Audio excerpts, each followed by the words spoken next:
Jay here for Stretford, Paddock. That's Stephen Howson. This is a bit of a chat, and that's Michael Carrick. And I don't know if you've heard of him, but he's the new United manager.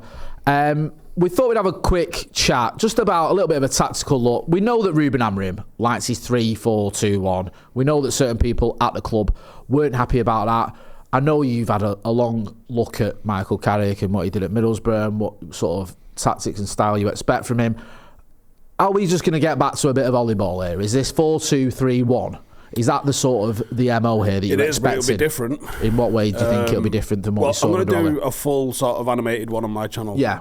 So is this coming out today? Yeah. This is going out Wednesday morning. So Wednesday afternoon. Go and check out the full detailed one, but me and you have a little bit of a chat. I'm going to give a bit more of an in-depth one. I'm looking at how he builds up, how he plays in the final third, rest defence, strengths and weaknesses, and then a bit of context to what happened at Middlesbrough, because they kept selling his attacking players. Because he got a tune out of a few of them, didn't he? Yeah. And they were flying. Yeah. And they went from 21st to 4th, and then obviously the next couple of seasons didn't quite work out. And ultimately, he gets sacked. Which people that don't want Michael Carrick or are wary of him will look at that and go, "Well, he got sacked from Middlesbrough. Why are we getting sacked Middlesbrough managers or whatever?" Where there's a little bit more context to it than that, isn't there? There is a bit more context than that, yeah. And I think there's strengths and weaknesses to what I've seen with Michael Carrick. He can obviously coach a system. Yeah. And I think he's quite hands-on with his coaching. From the clips I've seen as well, like he seems to be very explanative. Explains it a lot. We'll use it, yeah. In terms of the things that he wants to see and how he wants to see them on the pitch. It is it's a very common, very simple but very common kind of shape with and without the ball. It's literally what I play at Paddock. Go on.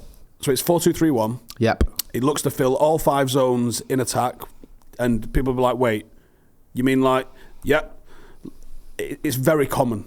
Right. The way people do it, some people will do it with a 3-4-3, some will go 3-5-2, some will go 4-3-3 and ask people to push on, some will use the fullback, some will use the number 8s.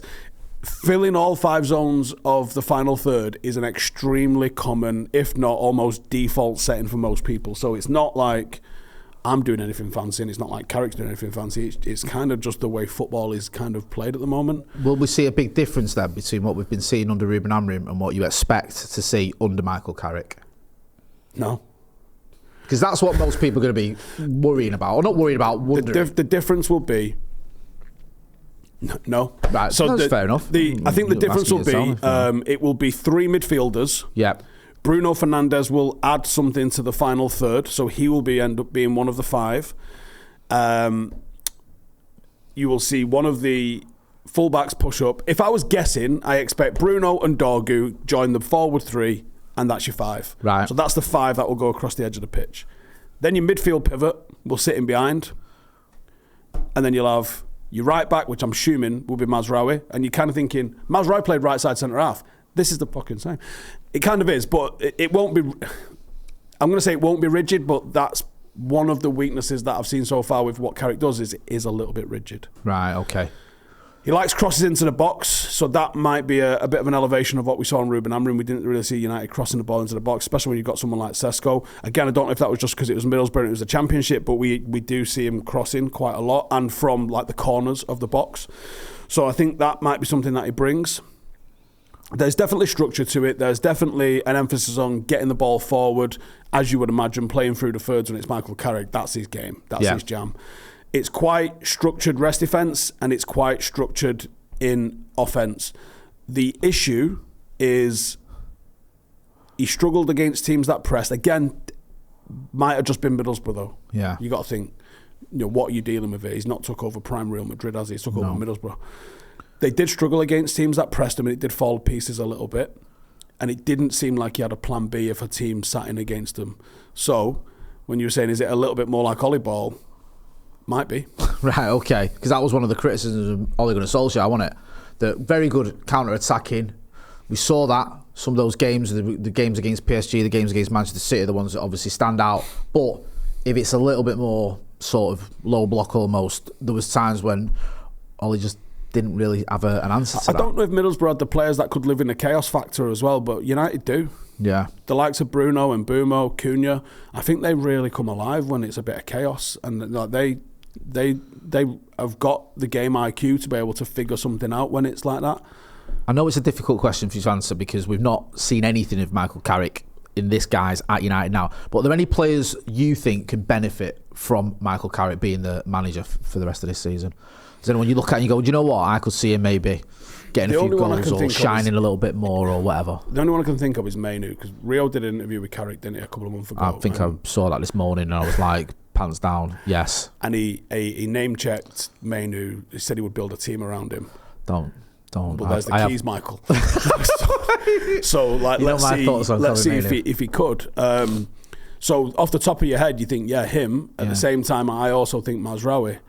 That's an interesting because one. I think I don't want to see Delo playing. I just think he's just an absolute mistake waiting to happen. And I think Mazraoui is a really intelligent footballer. Probably wouldn't say that about Delo. No, so I think anyway. you have Mazraoui as your right side centre half, and you tell him to be the conservative one, and you don't attack both ways at the same time. There will be times when Mazraoui finds himself on the overlap, and that's fine. But your default should be that he's the one that tucks in, and Dorgu, because Dorgu's probably one of the only players that's got 90 minutes in him of all action. Yeah. The rest of them don't look like they can play 90 minutes. No. You've seen that. You've seen it even in the 2 games that Darren Fletcher had, where players looking a bit leggy. Just, I don't know, looking a little bit. There wasn't that... One game a week, Jay. Yeah. What's going on there? Because we thought, A, 1 game a week, and B, a lot of people thought, well, okay, maybe there'll be a reaction when Ruben Amorim goes. Just that initial... I've got a point to prove that this manager's been sacked, ain't because of me. And there wasn't really that. There was a little bit better against Burnley. We created a lot of chances. But Brighton, even before the Shea Lacey red card, let's be honest, we wasn't good enough.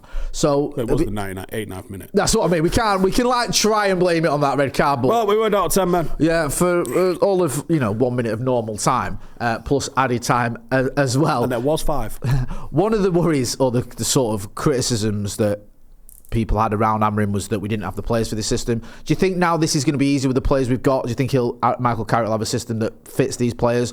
Or do you think that it might be a bit of a struggle because we're lacking in certain departments? I think we're missing Delic.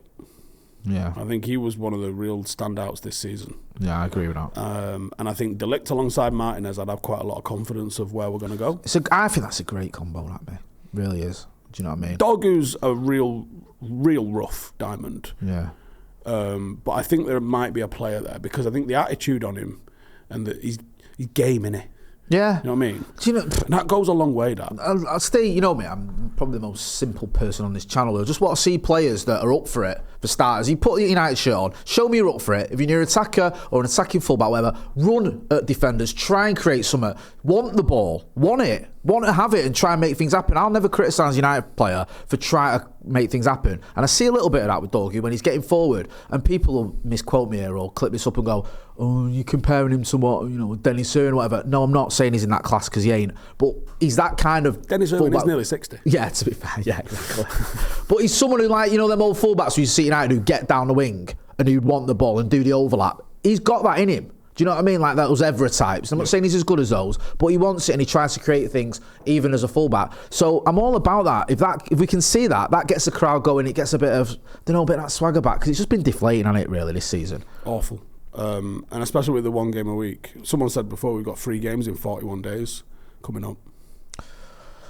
It's a good job we're not content creators as well, isn't it? That would be. I might just have to start a beef with McCullough. Or react to a beef. Are you two ever going to talk to each other again? Because you've proper fell out, haven't you? You two, you know what I mean? Like, I'll tell you what, that's it now. People on Twitter especially. Did you see the guys that was quote tweeting? Someone put the video of us up saying, like, if Carrick's good, are we going to get carried away? Absolutely. Yeah. Oh yeah, we got a bit of stick for that, didn't we? Because amazingly, we're emotional as United fans, and I don't know what's going on. Being a football fan and being emotional. And having a laugh. I know, having a laugh, being emotional, having an attachment to certain players and feelings and nostalgia. You can't have any of that. You've got to be completely sort of robotic and objective and, Honestly, bore off because football is going that way anyway. Don't make it all the way. Sanitise a lot of it. I know. Piss off. Do you think there will be a reaction? Do you think this is a move from the United squad? Do you think they'll care that it's Michael Carrick? Get absolutely dunked on. I think City are going to wipe the dick on the curtains when they finish with us. And I think Arsenal will probably be a very boring game because I think they lack a little bit of penetration. I think Arsenal will be boring against almost anyone. Exactly. That's their MO in it at a minute. But I think it'll be really boring against us. I think they'll probably beat us, but I think it'll be really boring. And then I think I'm almost kind of, I don't know if I'm doing it to protect my own mentality at the moment. I'm just thinking that we've lost those games, so anything we get out of those games is a bonus. But I do expect we lose them. And then I'm kind of just looking beyond them as like, right, well, what's after them? I'm going the other way, mate.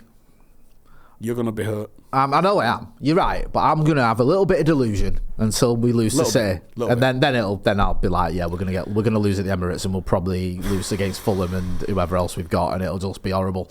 I think we've got Spurs and is it West Ham as well? I mean, after the Arsenal game, there's 3 games you look at and you go, we can win them, we'll probably lose them all, and it'll be like we did with Leeds, Burnley, and Wolves. Bournemouth and Wolves and Everton down to 10 men and all that. But right now, as we sit here, I'm like, yeah, we're going to smash City. It's going to be great. You got Mbeumo back, haven't you? I mean, I'm mad as well. This is a big plus. It hit like crack if you beat them on Saturday.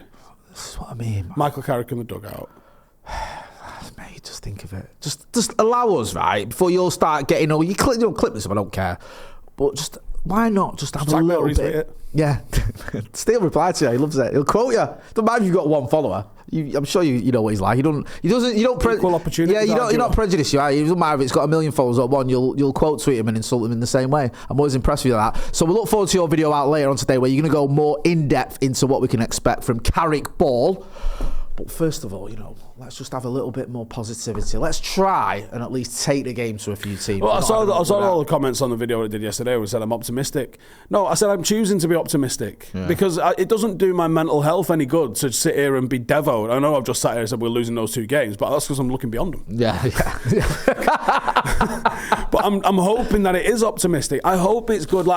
We don't go and watch football to necessarily be right. No. Like, we want to escape.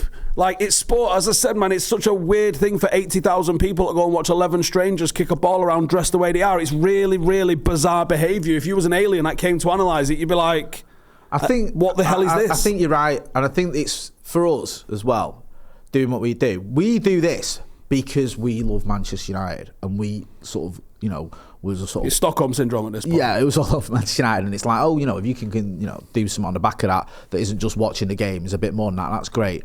But you wouldn't choose to do that as like, I'll tell you what, let's go out there and let's just start doing this off the, from square one almost, you know what I mean? It was because you love this, because it's your hobby, because it's something you sort of all in on, that you want to do that. I started a website, simply because me and what was your website called? MUFC Latest. Mine was Red Flag Flying High. I remember. It used to be your Twitter, didn't it? Yeah. RFFH. And it was simply because I knew how to make websites. I could do a bit of WordPress, and I used to get, some might say still do, a little bit of inside knowledge. And people make me piss, man, because they go, because I do a podcast with Rio, that's clearly the only person I've known or ever known. I know. This is 2012, and we got wind of United signing Robin van Persie. My website was about 3 weeks old.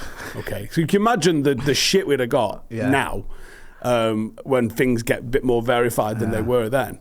And the news I had was that Robin van Persie had been booked in for a medical. Didn't know the transfer was agreed, the fee, nothing. All I knew is Van Persie has been booked in for a medical, and that only happens when they think that it's very much likely that. Well, you know me, I'm good mates with Craig Norwood, and that was his thing. He'd tell us, I remember him telling me Radamel Falcao, and this was before, and I was like, shut up. And he was like, look. He's tier -1, wasn't he, at one point? Yeah, he was unreal, Norwood, and people You'd believe him before the club. You would, and it made me laugh because people used to think, that Norwood sort of stopped tweeting because of all this, that and the other. It wasn't. It's because, at one point he forgot his password and couldn't find his email address for it. I just never started a new one. I love Craig. Do you know what? I might get him on. He'd lost interest a bit, and then he was like, I went to do it again and I realised I didn't know the password. I didn't have access to the email that I'd set up with it, and it was just a lot of hoops to jump through. And he did it eventually, but he's just like, I can't be asked. And people are like, oh no, it's not retired. But no, so I had a little bit of wind on that. We got like 1 million views on that one article. The Van Persie thing. And from there, we ended up with because you went quick, very big, very quick, didn't you? Yeah, and we ended up with a pretty decent website. managed to get some. We were getting that many views on it that we managed to. By the time, we paid like $3,000 for a guy that made us a real nice website. Had really good looking match reports on it and stuff like that. And then the guy that was the editor for it racially abused some Nigerians, and then I remember that little controversy as well, which is always a good look in it when you're trying to make something work. When someone does something like that, it's funny. Someone was like, "You paid them to take the fall for you." Do you think you could pay someone to take the fall for you? I had nothing to do with it at the time. I just owned it. Do you know what makes laugh as well with it? The whole like, oh, you got that off Rio thing. Like, I don't know Rio anywhere near as well as you do, but one thing I do notice about Rio is when he's got information, he tends to share it with the world. It's not the point. Yeah, he kind of just goes live with it himself. And I've spoken to people that work at Rio, and I'll go, is this true what he said? And they go, we didn't know until we saw his Instagram video. This is news to us. I don't know where he's found this out from. We're just reacting to it ourselves. It's a good point. Yeah. The only time Rio's ever given us the heads up on one was Rio. Ronaldo. Yeah, I remember that. And it was like, oh my God, I remember you sort of. Yeah, that's the only time he's ever given us a heads up on anything. But I mean, even the Qatar one, he never told us before he did that video. No, well, I asked a few people that worked with him about that, and they were like, we've just found that out watching that video. We don't know where he's got it from, but he's obviously got it from somewhere, and, fair play. Do the odd little bit. Got a nice little cheeky one this week. Well, listen, it works both. And the good thing is, when you have credible journalists that you work with, you can sort of bounce things off them like you did the other day, where you can go, I'm hearing this, and you trust them, and you go, does this marry up with what you're hearing as well? And that makes it a little bit easier. It makes me laugh because everyone thought it was Jamie Jackson, then everyone thought it was Laurie, then everyone thinks it's David. Like, I do know these people, obviously. Yeah. But like, I mean, you're just throwing darts at dartboard here, aren't you? You're just saying, oh, is it him? Is it him? Is it him? We work with a lot of journalists. You know the ones we rate. You know the ones we don't rate. It's probably easier to say, who it definitely isn't. I'll tell you this. The person who told me I've been on a night out with doesn't narrow it down. No, it doesn't. I'd say, I'll help you narrow it down. It wasn't me, right? I didn't sell him that because I don't know anything. But I'm looking forward to watching that video later on today, Steve. Thanks for chatting to us. Make sure you go and check out Stephen Howson TV. You can check out all the other stuff on there as well. Go and check out Stretford Paddock FC as well. That's been Stephen Howson. I've been Jay Motto. Can't even remember my own name. I'm that excited about Carrick Ball. I've been Jay Motto. Make sure you're checking out our merchandise as well. There's a link in the description. And don't forget to like, share and subscribe. Thanks for watching.